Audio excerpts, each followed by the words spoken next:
gravação, então, bom dia pessoal, nós estamos aqui para trabalhar a disciplina do PG-CIMAT, tópicos especiais de espalhamento de luz, e vamos dar início, após um bate-papo sobre o perfil de cada um dos componentes, vamos dar início aqui a um bate-papo sobre o conteúdo da disciplina. Eu vou projetar o slide.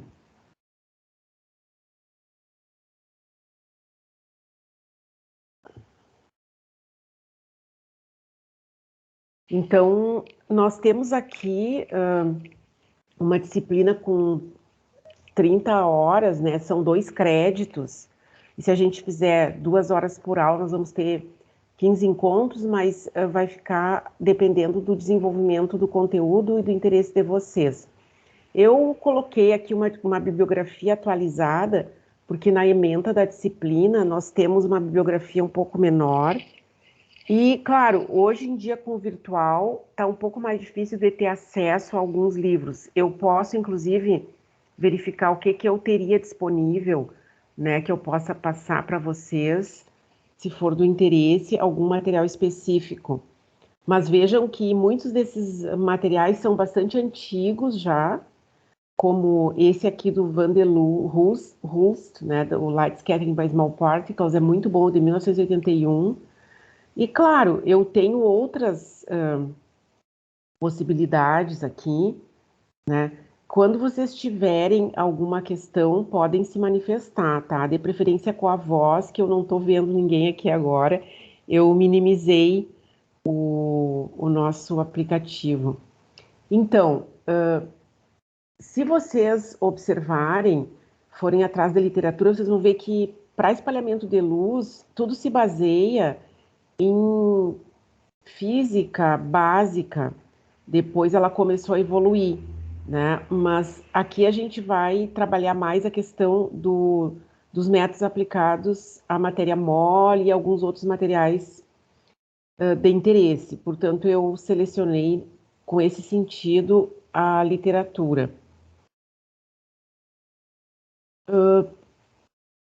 Vocês podem se indagar, né? Talvez isso depende da área de trabalho de cada pessoa ou da experiência de graduação, inclusive, qual é a origem, né, da luz quando ela interage com moléculas. Claro que a gente tem diferentes tipos de fenômenos que podem dar origem a uma luz que provém de um material. E aí reside sempre uma grande dúvida, porque a gente conhece, vamos falar quimiquez. A gente sabe que, por exemplo, moléculas fluorescentes emitem uma determinada luz visível. Átomos excitados, quando decaem para o seu estado natural, falando do ponto de vista eletrônico, emitem luz visível, né? O sódio emite luz amarela, etc. Que são fenômenos diferentes, né? Fluorescência, fosforescência, emissão.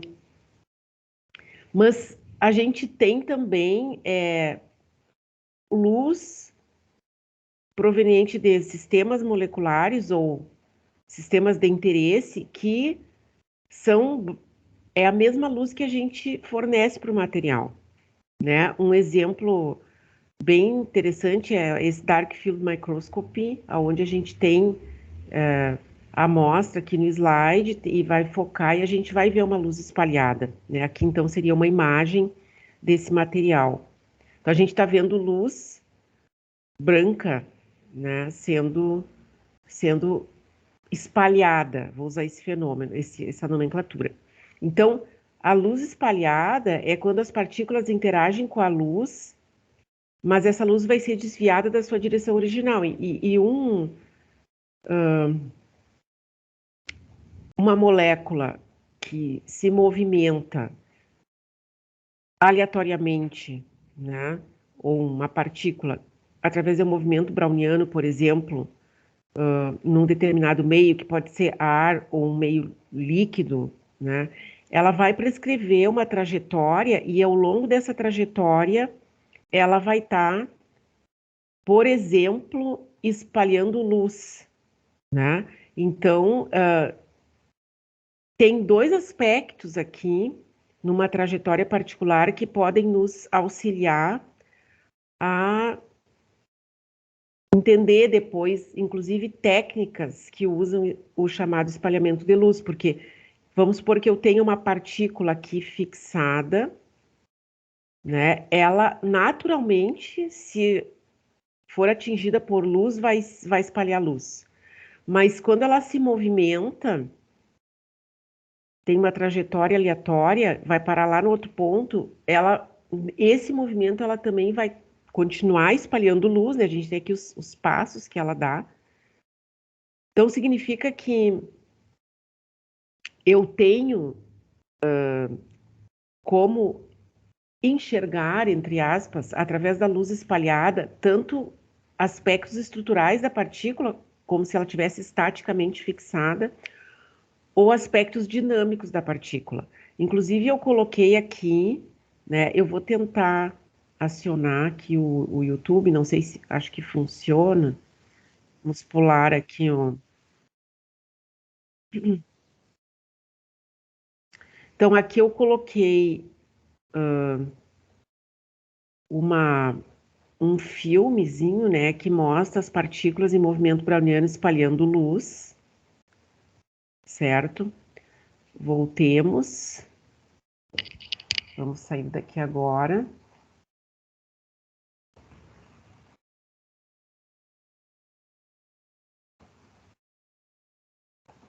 Bom, eu voltarei à nossa apresentação. Eu pergunto se vocês continuam vendo a apresentação ou não, se vocês viram o filmezinho. Só a apresentação. Só a apresentação. Só a apresentação. Ah, tá. Então não vai dar. Então vocês podem olhar, tá? Aqui, depois esses links, que o vídeo não está sendo projetado, e vocês vão ver as partículas interagindo com a luz. Na verdade, é só um aspecto mais lúdico, tá? Desse movimento browniano. E muitas vezes as pessoas se perguntam, né? Mas na prática, além de trabalhar com moléculas e sistemas da matéria mole ou sistemas moleculares organizados, qual é a outra aplicação que eu teria para esse fenômeno? Existem inúmeras aplicações, né? Mas eu coloquei aqui um que eu achei bem interessante, que é o sensor de fumaça. Atualmente, vários sensores de fumaça comercializados, eles funcionam com detecção de luz espalhada, né, que é, na verdade, relacionada com esse movimento browniano que eu coloquei para vocês. Então, as partículas de fumaça, né, ou aquilo que compõe o ar contendo o pó ou a fumaça, elas vão ser atingidas por uma luz de laser pulsada, e aqui eu tenho um detector de luz espalhada.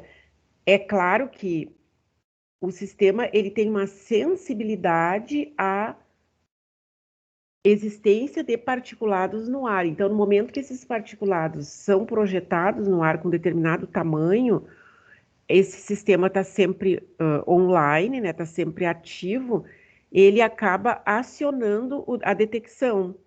E isso faz com que eu possa detectar a fumaça através do espalhamento de luz, né? Então, eu tenho uma câmera sensora, tem sempre uma luz de laser ativa lá dentro, e eu tenho um sensor de luz. Então, quando aqui eu tenho entrada de fumaça, que se compõe de particulados, né, sólido em ar, eu vou conseguir detectar o fenômeno por luz espalhada. Então, é uma aplicação bem trivial, mas funciona com espalhamento de luz.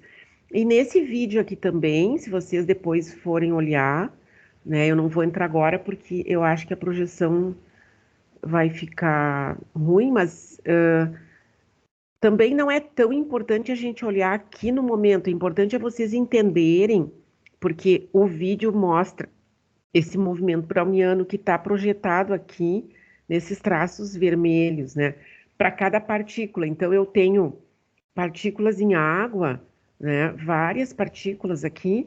Isso aqui é uma técnica de microscopia que trabalha o espalhamento de luz, então a partícula espalha a luz e a microscopia detecta a partícula e também a sua trajetória. E depois, por análise da imagem, eu consigo saber, através do movimento browniano da partícula, qual é o tamanho da partícula e outros aspectos do material, certo? Então, observem aqui os movimentos, né? Mas tudo isso é monitorado a partir da luz espalhada pelas partículas. Então, esse movimento browniano, depois ele é devidamente organizado e eu consigo saber tamanho a partir da trajetória, basicamente, aqui. Tá? Não se trata de determinar o tamanho, como a gente faz por microscopia eletrônica estática, né? Determinar o tamanho físico da partícula, mas determinar o tamanho através do movimento browniano das partículas em água. No caso aqui são nanopartículas, tá? Em torno de 100 nanômetros ou menores de diâmetro. E, claro que existem a possibilidade de eu fazer essa observação, né, da trajetória da partícula. Eu insisto em apresentar esses exemplos porque depois para a gente entender que tipo de movimento me leva a poder detectar partículas e suas trajetórias e assim saber o seu tamanho, por exemplo, e outros aspectos, vários que a gente vai ver que se pode investigar através do espalhamento de luz. Então, aqui a gente tem nanopartículas numa interface óleo-água, né, e aqui uma projeção tridimensional dessa trajetória, né? Então, vejam que realmente, se essa partícula, ao prescrever essa trajetória, está espalhando luz e essa luz pode ser detectada, eu vou poder ter muita informação sobre um determinado sistema a partir da análise da luz espalhada, que pode ser feita de diversas maneiras, como a gente vai ver mais adiante, né? E a gente pode trabalhar também com espectroscopia de onda difusa, que é uma técnica de espalhamento de luz, mas ela já se baseia mais na dispersão ou espalhamento múltiplo, que é quando ou o tamanho das partículas é muito grande e a luz fica dentro do sistema, né? Então eu tenho aqui a amostra, são essas bolinhas, o laser, geralmente se usa laser para fazer análise de espalhamento de luz, o laser atinge a amostra, e aqui eu tenho um detector, mas entre o laser, a entrada da luz e o detector, a luz fica lá dentro, porque vai haver interação entre as partículas ou espalhamento cruzado lá dentro, e eu vou ter apenas uma parte da luz sendo espalhada até o detector.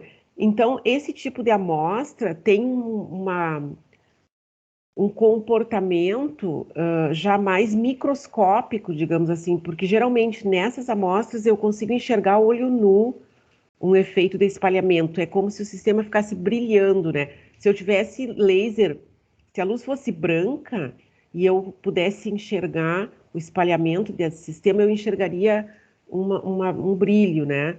E com luz vermelha, por exemplo, laser vermelho, eu também vou enxergar um brilho excepcional na amostra, que significa que está havendo dispersão múltipla. Mas essa informação, inclusive, pode ser processada hoje em dia em técnicas que a gente chama de espectroscopia de onda difusa e que se assemelham a uma reologia, tá? Eu posso trabalhar aspectos reológicos do material baseada no espalhamento de luz desses sistemas.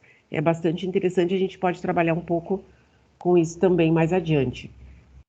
Então, quando a gente trabalha espalhamento de luz, a gente vai trabalhar muito, inicialmente, o que a gente chama espalhamento estático, né? E depois, a partir dos conceitos básicos do espalhamento estático, a gente vai poder desenvolver aquilo que é a base do espalhamento de luz, que é o espalhamento Rayleigh. E, claro, a gente tem daí alguns modelos, né, de físicos e fisicoquímicos que, ao longo do tempo, conseguiram tornar as observações leis universais, né, para que a gente pudesse, a partir do comportamento da partícula, ou da estrutura de uma partícula, ou de um sistema molecular, entender o que é a luz espalhada e aí conseguir processar essa informação. Aqui eu não vou, obviamente, me deter muito tempo, porque vocês são especialistas, né? Mas lembrar que a gente vai estar trabalhando sempre com o campo elétrico oscilante, né? E claro que a gente vai precisar entender que existe uma direção de propagação, né? E bastante importante para nós aqui vai ser essa questão de que quando a radiação passa através de um meio que é diferente do vácuo, a velocidade e o comprimento de onda, então eu coloquei aqui a velocidade e o comprimento de onda, o lambda zero, o comprimento de onda, são diminuídos, né, por um fator que a gente chama de índice de refração do meio, que a gente chama de, no caso aqui eu estou representando como N, certo? Então, a gente vai estar trabalhando com um meio diferente do vácuo. Então, nós vamos ter um comprimento de onda específico.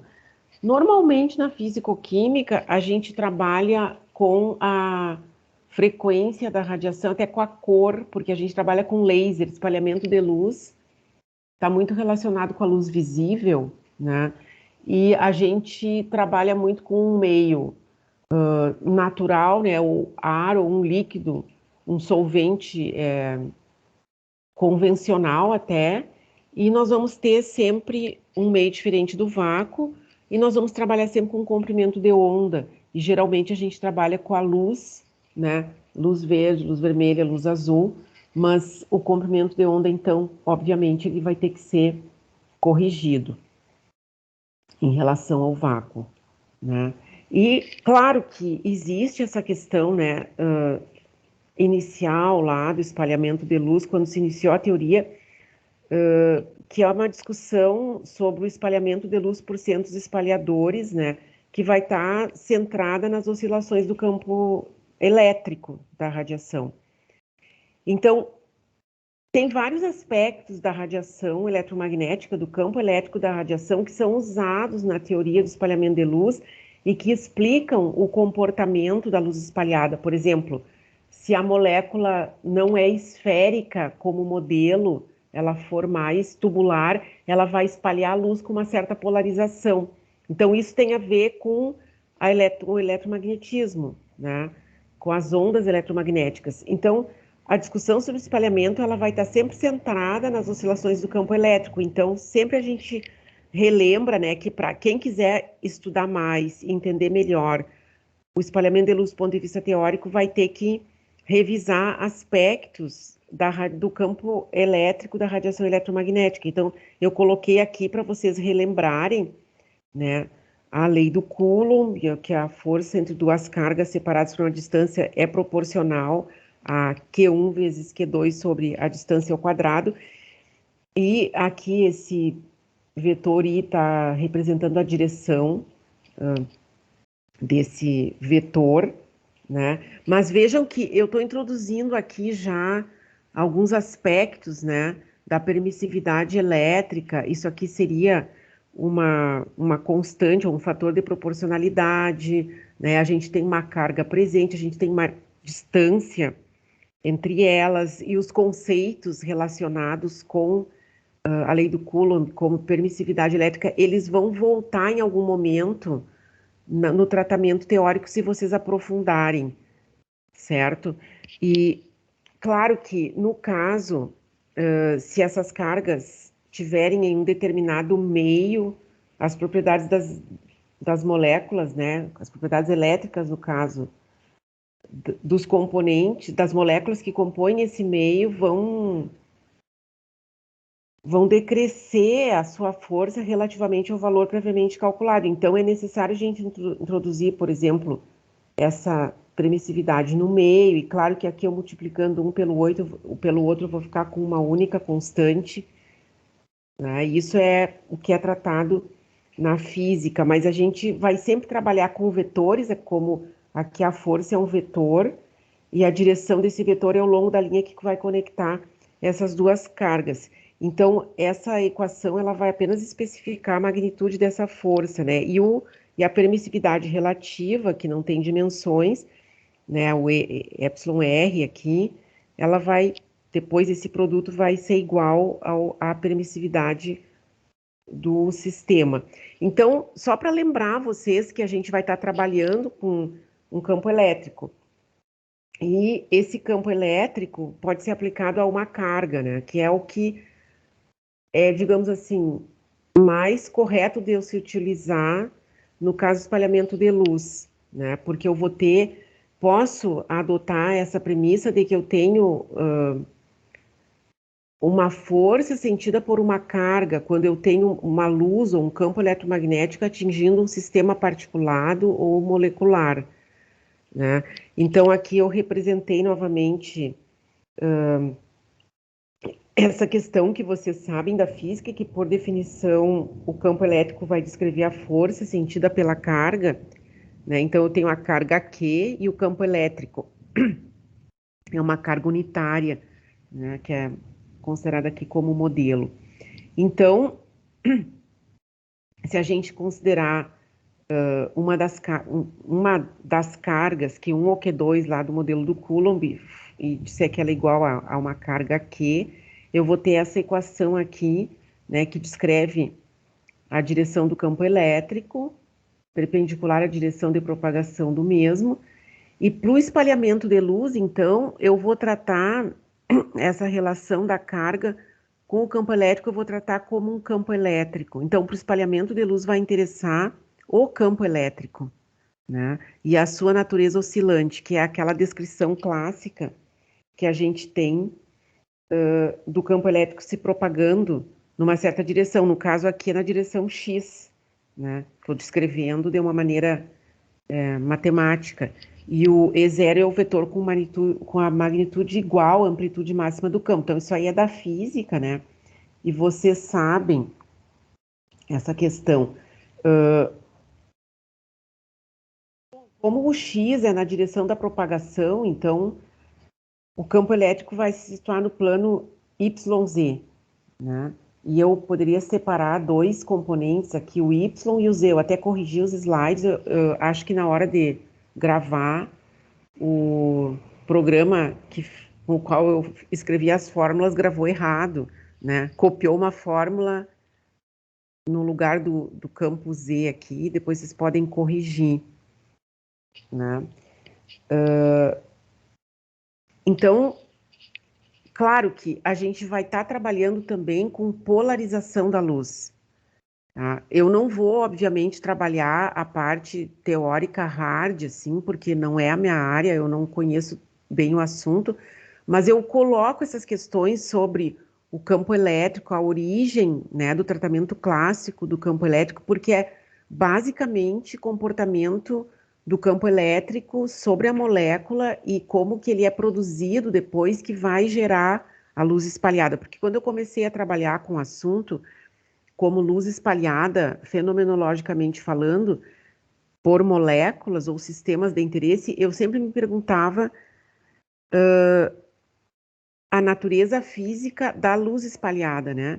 Então, eu trago um pouco essa discussão de novo, principalmente para quem não tem essa formação básica, poder buscar depois maiores informações. Então, a gente vai trabalhar, na verdade, hoje em dia, muito com a luz polarizada, porque os lasers são polarizados, e quando a gente tem luz polarizada atingindo a amostra, a luz espalhada vai ser muito mais intensa. Claro que a teoria inicial foi feita para luz não polarizada, mas hoje em dia se trabalha muito com luz polarizada, né? Então é importante revisar isso, né? Essas duas equações aqui, elas vão significar que o vetor do campo elétrico vai desenhar uma elipse aqui, né? No plano YZ. Claro que aqui eu estou representando o plano XY porque foi o desenho que eu encontrei, mas se a diferença de fase, né, essa diferença de fase entre as duas ondas, né, for zero ou um múltiplo do π aqui, a elipse vai se transformar numa linha, né, e a radiação vai ter uma polarização plana. E se essa diferença de fase for igual a π sobre 2 ou uma integral múltipla de π sobre 2, essas amplitudes dos dois componentes vai ser igual a elipse, que vai ser igual a um círculo, né? O elipse vai se transformar num círculo. Então, eu tenho a elipse, eu tenho a linha e eu tenho o círculo, que é uma polarização circular. Vocês podem estar perguntando, tá, mas por que ela está falando isso agora? Né? O que isso tem a ver com o espalhamento de luz? Bom, a gente vai depois juntar todas as peças do quebra-cabeças, mas muitas vezes, se vocês forem estudar, principalmente filmes finos, ou técnicas que utilizam a polarização da luz para saber mais sobre o sistema, essa parte aqui da polarização ela tem que ser revisada. E a luz espalhada por um sistema, ela pode ter um maior ou menor grau de polarização também, dependendo de como eu arranjo o sistema. Então é importante a gente relembrar esses conceitos de polarização de luz, porque às vezes nos capítulos dos livros ou nos artigos vai aparecer, tá? Então, essa luz ordinária que a gente trabalha, né, a luz branca, ela não é polarizada, daí eu tenho efeitos de todas as formas de polarização, então eu não vou ter, né, essa linha ou essa elipse. Mas eu, utilizando laser ou utilizando filtros depois da amostra, eu vou poder conduzir os experimentos com a radiação num único estado de polarização, né? Então, nessa discussão introdutória, a gente vai estar trabalhando o espalhamento de luz como uma luz não polarizada, né? E, eventualmente, a gente vai estar polarizando essa luz num determinado plano, né? E um bom exemplo de polarização de luz foi que eu coloquei aqui, ela é o estudo da luz que se reflete por uma superfície, que é o beabá, né? Para quem estudou física, mas se a gente supor que o feixe de luz, né, nessa superfície plana, que vai estar incidente aqui, né, na superfície plana, e se esse índice de refração do material aqui for maior do que o do meio, né, do qual o feixe se aproxima, então eu vou ter um efeito, né, na superfície. Uma parte do feixe vai ser refletida e a outra vai ser refratada, tá? E nesse caso, se a luz incidente for polarizada, no plano da figura não vai haver reflexão. Mas se a luz incidente for polarizada perpendicularmente ao plano, aqui da figura, haverá reflexão com a mesma polarização, né? E se essa luz incidente aqui contém uma mistura de dois tipos de luz, apenas um dos componentes vai contribuir para a reflexão, né? E esse comportamento não depende só do ângulo. A intensidade do feixe refletido vai variar continuamente com o ângulo, mas a 90 graus, o efeito de polarização, quando isso acontece, ele é maior, né? Então, eu até coloquei aqui um outro exemplo, né, onde eu tenho a chegada da luz não polarizada num sistema que eu tenho uma superfície, né? Para quem trabalha com superfícies ou filmes sabe isso.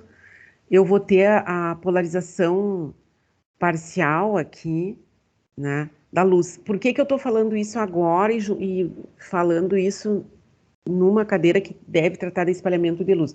Porque a polarização da luz é importante, também dela pode-se tirar informações, então a gente tem que relembrar quando que acontece a polarização, e inclusive esse fenômeno de que a 90 graus, quando eu tenho condições de polarizar a luz, o efeito da polarização é maior.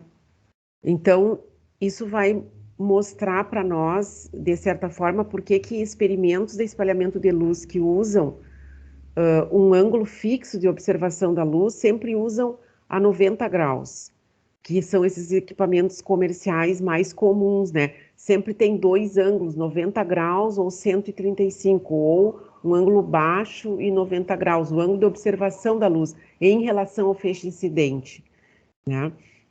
E vocês têm que relembrar, claro, a interação do campo elétrico com uma carga, né?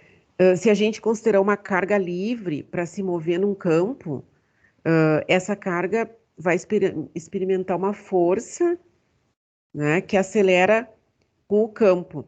E se o campo oscila, essa aceleração da carga também vai oscilar, tá? Então vejam que para explicar um fenômeno básico de espalhamento de luz, eu não preciso usar o modelo quântico, né? Eu estou usando aqui uma abordagem clássica, né? Que é uma abordagem bem trivial até para quem estudou física, mas estou só relembrando alguns aspectos, né? Nós vamos estar trabalhando, então, com a ideia de que uma carga irradia, né, um campo. Então, nós vamos ter como objetivo de descrever essa radiação emitida a uma distância r do emissor, né? Vejam que eu posso descrever essa radiação emitida por uma carga através do campo elétrico, né? Pelo vetor do campo elétrico aqui, né? E aqui eu tenho uma distância, né? O que é a carga, esse Azinho aqui, esse vetor é a aceleração periódica dessa carga. E, claro, eu vou ter uma descrição, se eu quiser descrever melhor essa antena oscilante, né, que seria uma carga sob efeito de um campo elétrico. Então, eu tenho o efeito de um campo sobre a carga, eu vou ter a produção dessa aceleração da carga, né, periódica, e eu vou ter aqui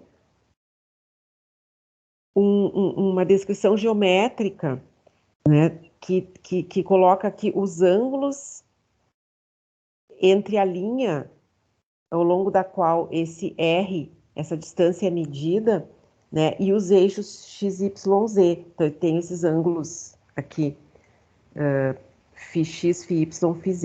Então, essa carga oscilante, ela vai se comportar como uma antena, e essa equação vai descrever o campo elétrico da antena. Claro que desde que o R, né, esse R aí, seja grande comparado ao comprimento de onda da radiação que induz a oscilação. Então, nós temos que observar que essa antena, para a qual a gente aplica essa equação, ela está alinhada verticalmente ao eixo Z, né? Então, ela está dirigida pela radiação polarizada verticalmente. Aqui eu estou representando uma polarização. E aí a gente vai aplicar essa premissa, essa equação aqui ao espalhamento de luz, né? Então, a gente vai colocar alguns constraints aqui, a gente vai dizer que esse seno de φz varia entre 0 e 1, né? O φ, então, z aqui, vai variar entre 0 e π sobre 2. Isso significa que o campo máximo que vai ser observado à direita dessa carga oscilante, quer dizer, vai ser observado à direita dessa carga oscilante, né? Essa aqui é a projeção da aceleração aqui, no plano perpendicular a essa linha que representa o R, né? Então, é mais para tornar fisicamente, talvez, né, mais óbvio, assim, que a gente vai estar tratando, né, nessa abordagem de um campo elétrico que atinge uma carga e essa carga oscila e origina um campo elétrico, tá? Então, aqui eu já falei um pouco sobre isso. Então, eu vou ter, né, uma força de campo vai ser proporcional a essa projeção aqui em qualquer posição, e esse fator vai descrever a dependência angular do campo induzido produzido, tá? Pelo campo que eu apliquei no sistema. Então, eu tenho aí, se eu quiser analisar, né, simetrias em relação a eixo Z, que a gente não vai entrar nesse aspecto, né, mas a gente sabe pela equação, né, que o campo induzido aqui no sistema, ele varia inversamente com R, né? Então, com essa distância aqui, né, que a gente tem na equação. Então, tem sentido a gente imaginar que o campo vai decrescer conforme a gente se afasta da antena, né? E claro que conforme eu me afasto da antena, eu vou ter, então, uma quantidade, falando em luz espalhada, uma quantidade de luz maior ou menor. Na verdade, né, é a energia ou a intensidade da luz que varia em função do inverso aqui, tá? E vamos ver se eu coloquei alguma coisa que já vem o dipolo. Portanto, a gente vai estar trabalhando mais, né, não com campo elétrico produzido por essa anteninha, que é o nosso sistema em observação, né, que vai gerar luz espalhada. A gente vai estar trabalhando com intensidade de luz, né? Então, a gente tem que transformar esse campo elétrico em energia, né, e intensidade de luz, certo? E isso vai ser suficiente para os propósitos, né, que a gente vai descrever, porque a gente consegue transformar vários desses aspectos aqui em constantes, né, e inclusive aqui, né, eu posso transformar aqui no Coulomb, certo? Então a gente sabe N sobre C, unidade de força por carga, né?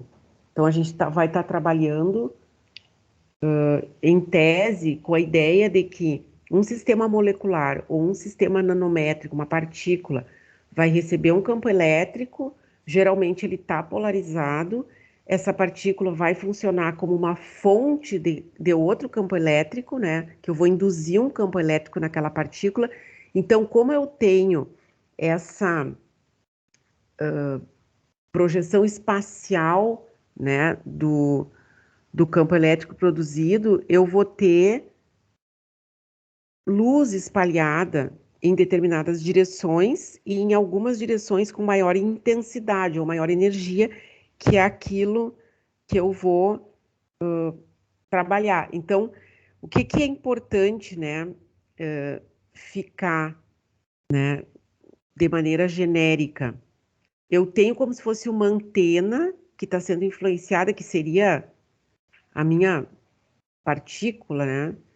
Que está sendo influenciada por um campo elétrico. Na prática, seria eu pego um laser, coloco o meu sistema em contato com o laser e eu vou ter essa antena sendo, né, formada e vai haver oscilação desse campo, né? Ou dessa antena, porque a oscilação do campo promove a oscilação da carga na antena, induzindo um outro campo elétrico. Então, esse outro campo elétrico é a famosa luz espalhada. Então, ela tem a mesma frequência da luz incidente. Isso é bem importante que fique claro. E, claro, o que vai acontecer é que a gente vai ter um dipolo induzido pelo campo, né? Porque no nível molecular, eu vou ter a minha molécula, mesmo que ela não tenha dipolo permanente, ela vai estar se comportando como uma antena, porque eu vou induzir um dipolo na molécula. E como as moléculas vão possuir elétrons sempre, dependendo da quantidade de elétrons que eu tenho no sistema molecular, eu vou induzir um momento de dipolo maior ou menor, né? Então, eu vou poder induzir o momento de dipolo em qualquer material por onde passa a radiação, seja ele isotrópico, anisotrópico, seja ele tenha momento de dipolo permanente, não tenha momento de dipolo permanente, né? Então, esse Mi, né, que é o momento de dipolo, ele vai corresponder ao produto da carga efetiva deslocada pelo campo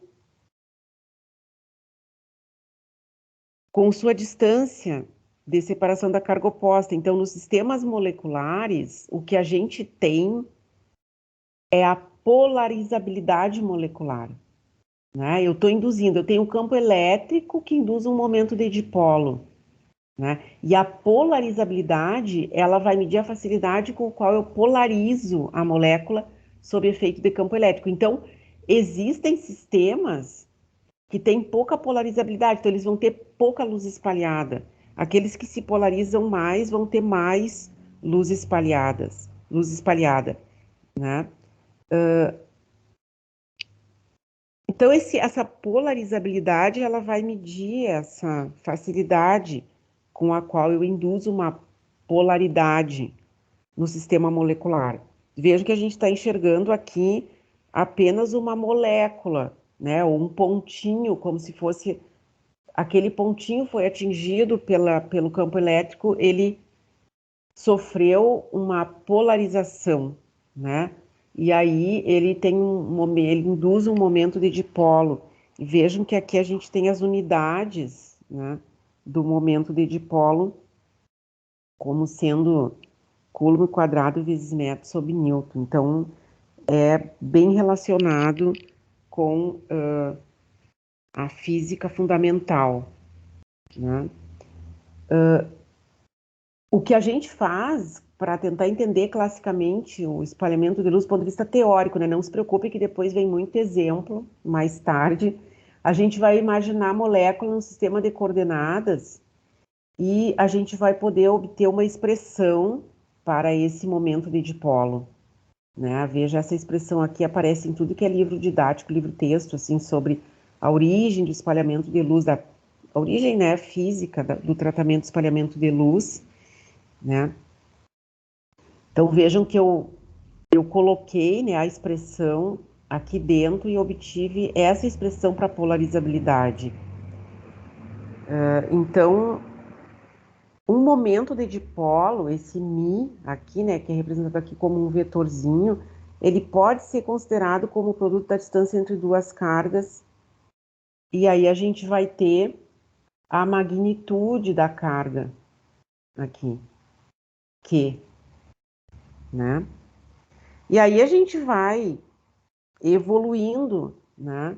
Aqui eu não vou entrar nos detalhes, porque eu estou introduzindo a aceleração periódica da carga e outros aspectos da, da característica ondulatória das ondas, né, para representar o campo elétrico, mas eu vou conseguir, né, associando tudo, chegar numa expressão bem mais complexa, né, para esse campo elétrico que está sendo gerado ali no experimento, né? Então a gente deve lembrar que o campo é periódico no espaço e no tempo, né? E aí, claro, a gente está corrigindo esse termo cosseno aqui e vai dar essa expressão que vai descrever o campo induzido a uma distância r daquele dipolo. Então, vejam que, do ponto de vista físico, clássico, o entendimento do campo elétrico gerado num sistema molecular é quase trivial, né? Para químicos como eu não é tão trivial, mas para vocês que já fizeram várias disciplinas e entendem talvez bem melhor essa questão, o que é importante a gente guardar é que toda vez que eu trabalho com espalhamento de luz, eu estou trabalhando com uma polarização molecular, tem ou não um sistema momento de dipolo, que vai gerar um campo elétrico oscilante, né? E esse campo elétrico oscilante, o quadrado dele é que vai representar ou vai ser a intensidade de luz espalhada. Então vejam que eu tenho vários fatores que vão influenciar. Obviamente, a luz que eu vou usar, né, vai influenciar, a frequência daquela radiação vai influenciar a luz que eu vou obter. Mas, classicamente falando, então aqui é mais uma descrição, né, que complementa aquilo que eu falei anteriormente, não vou me deter. O que eu gostaria de salientar é que a intensidade de luz espalhada que a gente costuma trabalhar no experimento é, na verdade, o quadrado desse campo elétrico de luz espalhada pelo dipolo oscilante, que é a molécula, né? Então, essa equação é que vai descrever o campo elétrico induzido a uma distância r daquele dipolo que é a minha molécula.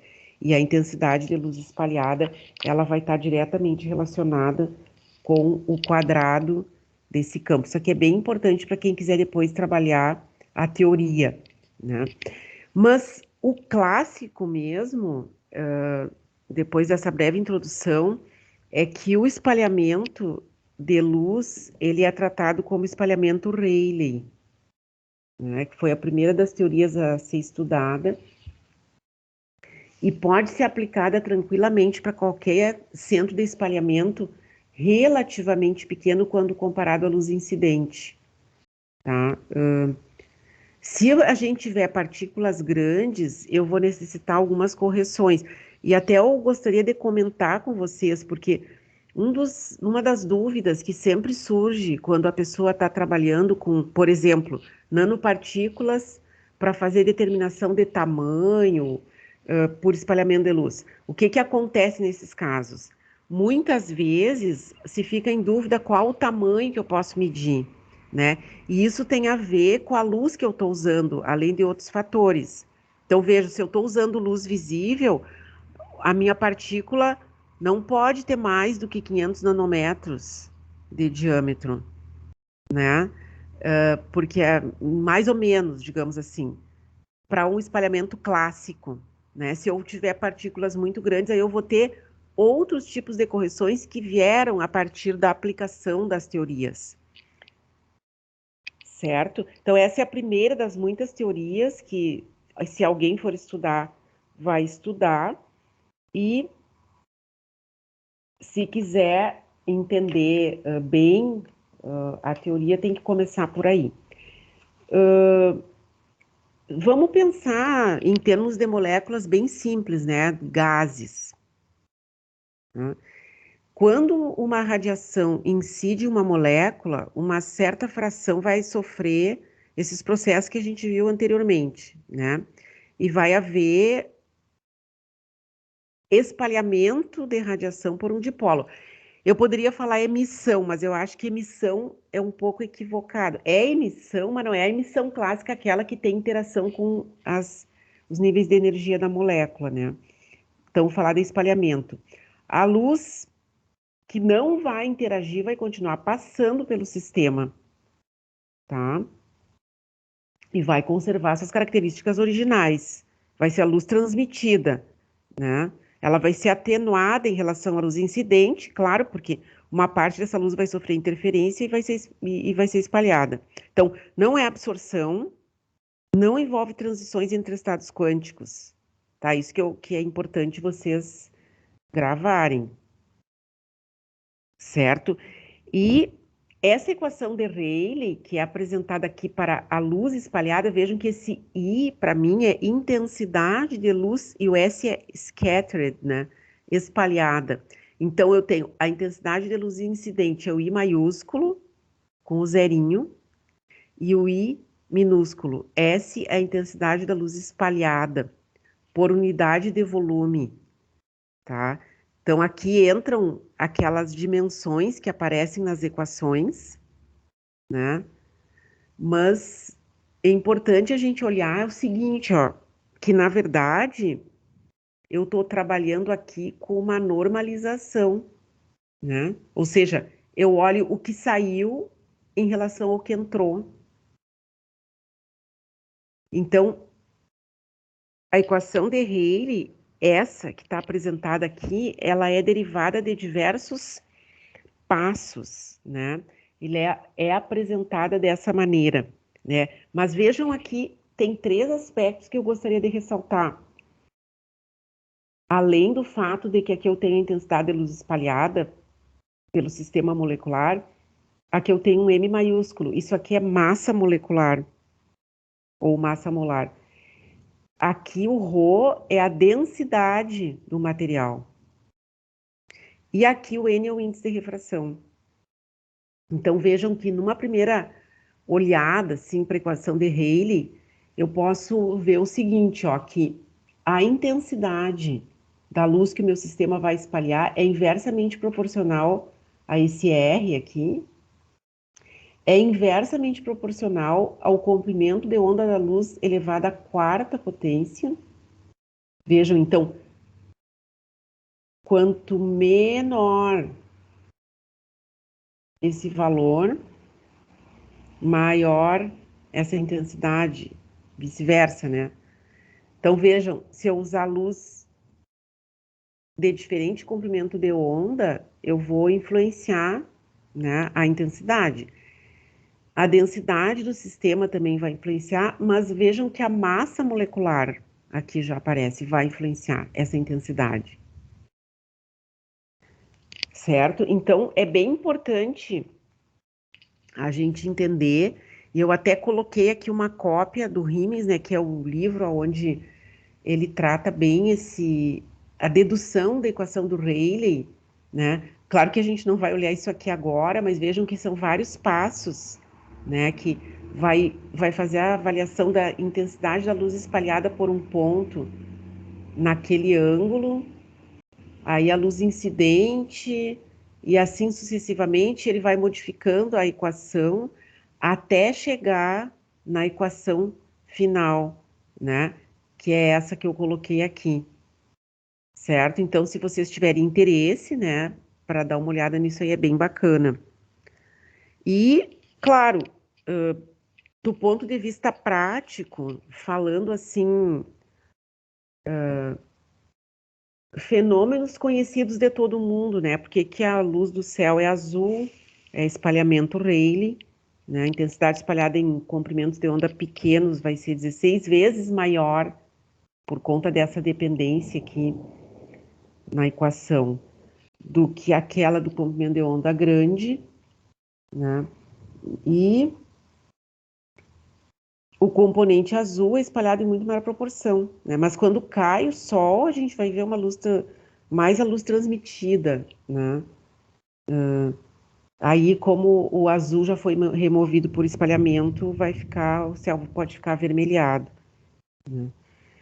Mas uma das aplicações mais antigas da teoria do Rayleigh foi o cálculo do número de Avogadro, tá? Também pode ser feita uma aplicação diferente. Aqui também é a questão do sunset, né, da luz vermelha, se você quiser depois olhar com mais detalhamento, tá? Vamos colocar o seguinte, ó, a teoria do Rayleigh, ela não se aplica quando as moléculas estão absorvendo, tá? Ou quando eu tenho partículas de pó no meio, gotículas de água ou outras partículas com dimensões maiores. Por isso tem um problema quando a gente faz o experimento de espalhamento de luz, propriamente dito, vamos pôr numa solução, ou uma solução de nanopartículas.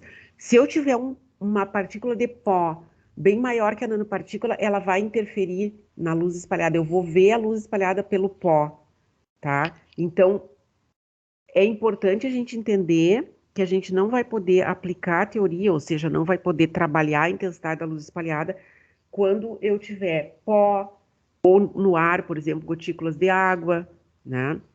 E eu gosto sempre de evidenciar, então aqui já passando para um aspecto mais prático, imaginem que eu tenho aqui uma partícula, na verdade, que eu representei como polímero, né? Que está recebendo uma luz incidente com intensidade II, comprimento de onda lambda I e polarização I. Tá? Essa partícula, quando ela recebe essa luz, seja ela qual for, em termos das suas características, vários processos vão acontecer concomitantemente, né? Eu vou poder absorver, né? Eu vou poder modificar a polarização, certo? Eu vou poder verificar alguns comprimentos de onda diferentes do comprimento de onda luz incidente, né? A luz espalhada vai ter em algumas situações um comprimento de onda diferente, ou vão estar acrescidos, né, de um determinado lambda. Então vejam, são fenômenos que a gente conhece bem, né? Se tem absorção, depois vai ter emissão. Eu conheço também a turbidimetria, né? E a rotação óptica. Eu conheço a fluorescência, eu conheço o Raman, que muda o comprimento de onda da luz que atingiu o sistema, ou a velocimetria Doppler. Nada disso é espalhamento, né? Não é absorção, não é emissão, não é rotação ótica, né? Não é fluorescência, não é Raman, não é espalhamento, tá? Então, qual é a característica dessa luz que eu chamo espalhamento? No caso da luz, né? Ela vai ter o mesmo comprimento de onda da luz incidente. A luz espalhada, aqui para scattered, S, vai ter as mesmas características da luz incidente, tá? Claro que ela pode ter uma polarização, mas ela vai ter uma polarização diferente, mas ela vai ter o comprimento de onda idêntico, ou quase idêntico, tá? Então, a gente chama espalhamento elástico de luz ou espalhamento quase elástico de luz, tá? Então, o elástico vem da estrutura e o quase elástico vem do movimento browniano. Por isso que eu mostrei aquelas imagens do inicial movimento browniano, é importante, porque o quase elástico vem dali. Então, a gente vai estar trabalhando, na verdade, com essas características aqui. Mas vejam que esse fenômeno, ele acontece também com outros tipos de feixes incidentes. Se eu usar feixe de nêutrons ou raios X, vai acontecer a mesma coisa. Eu vou ter vários fenômenos associados, mas eu vou olhar para o espalhado. E o espalhamento é um fenômeno no qual o comprimento de onda da luz espalhada é idêntico ou quase idêntico ao comprimento de onda da luz incidente, né? Claro que essa luz espalhada vai ter uma intensidade, vai ter uma polarização, mas vai se manter muito próximo daquela utilizada. Então, aqui eu estou colocando um exemplo com luz visível, né? Vamos supor que eu esteja usando luz vermelha, eu vou ter o espalhamento elástico e o espalhamento quase elástico. De uma maneira genérica, o quase elástico, que vem do movimento browniano dessa partícula no meio, ou do movimento interno de uma molécula, se eu estiver olhando ela por dentro, é uma difusão térmica, né?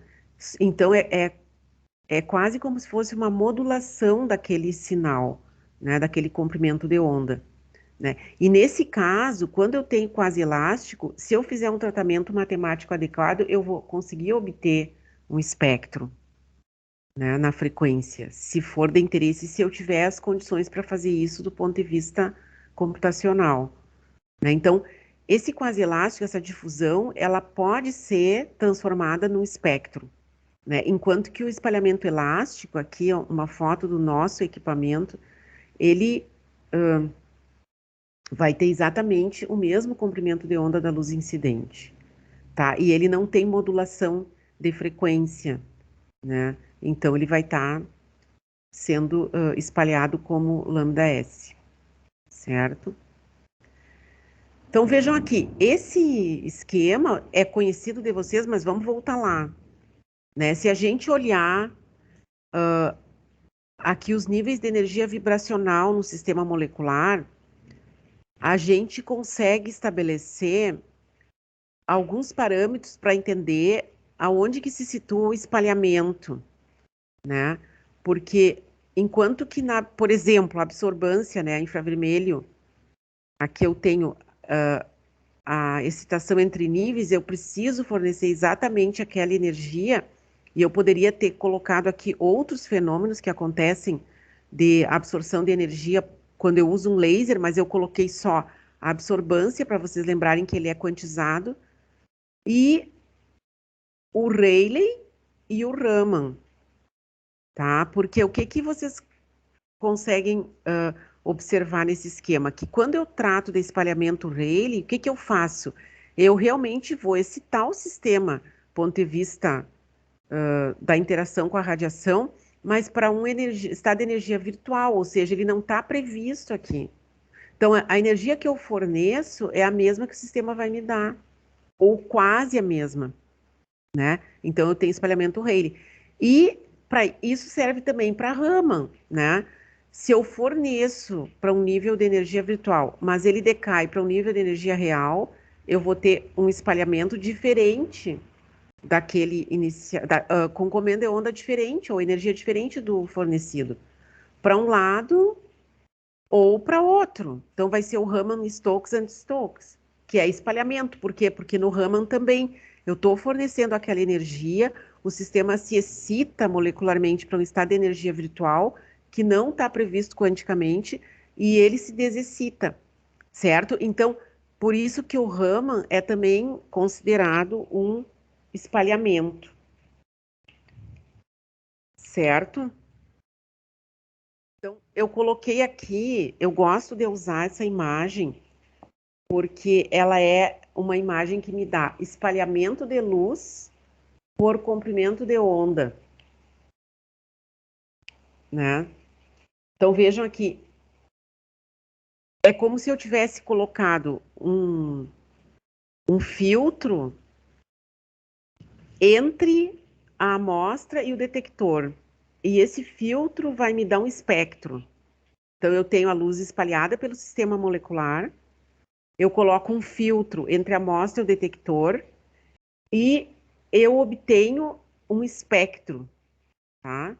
Esse espectro, vejam, ele, se eu fizesse isso, o que que ele teria? Eu teria aqui a luz incidente, está aqui, bem no centro, tá?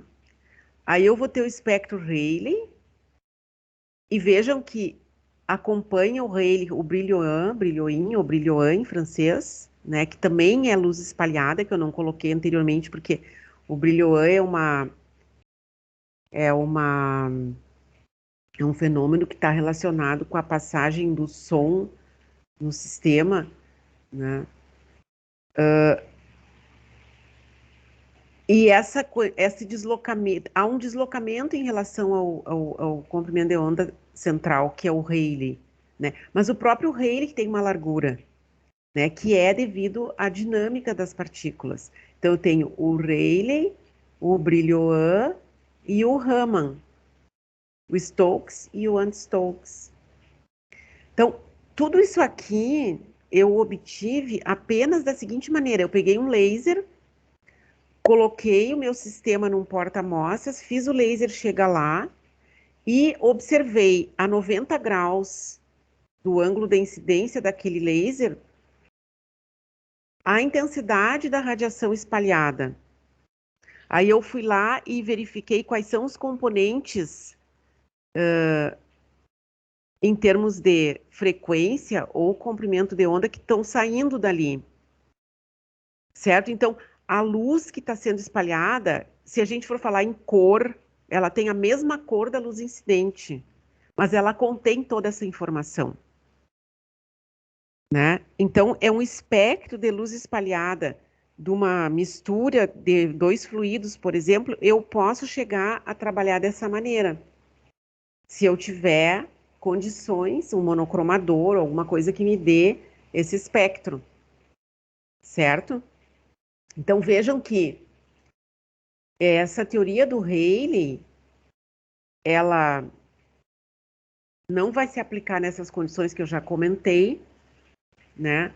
Ou com dimensões maiores do que as apresentadas por moléculas gasosas. Aí a gente vai forçar um pouco a barra depois. Mas vejam que, se a gente pensar que a molécula está aqui, ela foi atingida por um laser, ou pode ser luz branca, mas vamos trabalhar com laser, que já é polarizado, né, no nosso exemplo hipotético. Está espalhando em todas as direções quase da mesma maneira, né? Agora, se começa a aumentar o tamanho daquela partícula, ela vai começar a espalhar mais em algumas direções. Isso aqui, essas flechinhas, a gente pode encarar como intensidade em função do ângulo, né? Então, conforme eu vou aumentando a partícula, eu vou tendo mais espalhamento. Tá? E aqui, de novo, eu coloquei, né, essa representação assim de que quando eu faço luz atingir um material, a luz vai poder ser transmitida, refletida, refratada, difratada, absorvida e emitida, obviamente, quanticamente, ou espalhada. Tá? Então, a gente vai estar trabalhando com um fenômeno que sempre acontece em qualquer sistema material, que é diferente da absorção, que é diferente da difração, tá? Então, vejam, a gente está aqui com várias informações ao mesmo tempo. A primeira delas é que já passou, né? Lá no início, eu vou aplicar a teoria do Rayleigh, ou seja, eu vou ter uma partícula que eu vou considerar que tem uma carga e ela vai emitir luz como uma anteninha, vai gerar um campo elétrico, né? Aí eu vou tornando a coisa mais complexa. Esse campo elétrico oscilante, ele é o quadrado e a intensidade da luz espalhada. Então, uma partícula está espalhando intensidades de luz aqui em todas as direções, porque o tamanho dela permite que ela faça isso de maneira homogênea, né? E o que que é então o espalhamento de luz? Do ponto de vista da físico-química, assim, daquilo que a gente precisa para praticar a técnica usando métodos de espalhamento de luz. É uma intensidade de luz espalhada por um sistema em função de um ângulo de observação daquela luz, certo? Obviamente, se eu me colocar o laser passando aqui, assim, ó, que tem um detector, eu não vou poder detectar exatamente em 0 graus, mas eu posso detectar em todos os outros ângulos que eu quiser, se o meu equipamento permitir. Então, existe uma dependência angular também quando eu começo a aumentar o tamanho da partícula.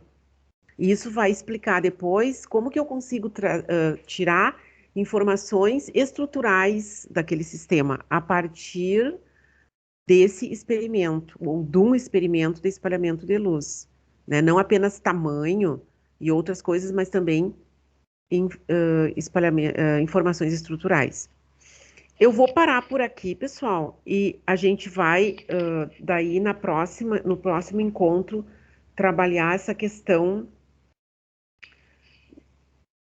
das flutuações, tá? E entender um pouquinho mais a questão dos sistemas reais, já tentando introduzir aqui na teoria, certo? Certo. Certo. Ok.